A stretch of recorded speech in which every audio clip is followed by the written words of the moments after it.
বৃষ্টি পড়ছে। এখন আটকে গেছি, আমি আর আমার বন্ধুকে নিয়ে এসেছি মাংস কিনতে, এসে আটকে পড়েছি।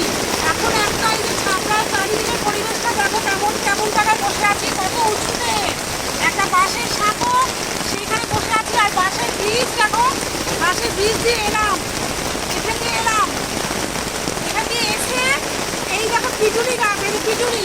তবে একটা কথা আমাকে বলবে যে এই ফলটা দিয়ে কি হয়, এই ফলটা কি খাওয়া যায়? আমি জানি না কি হয় এই ফলটা।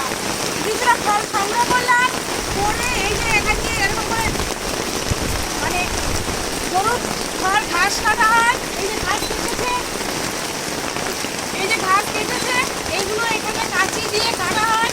যারা না জানে তারা জেনে না, এখানে বসে কাটা হয়। সেইখানে বসে আমি একটু অপেক্ষা করছি আর তোমাদের সঙ্গে গলা চিড়ে কথা বলছি। মেঘ ওঠার যখন বাড়ি কীভাবে যাবো জানি না। এসেছি সাইকেল নিয়ে, নতুন সাইকেল আমার পঞ্জি, যাই না সাইকেল থেকে সব ভুলে গেলে মাংস তোমাদের সাইকেল দেখে ভাবলাম তোমাদের পরিবেশটা একটু দেখাই। দেখো একটু পরিবেশটা দেখো।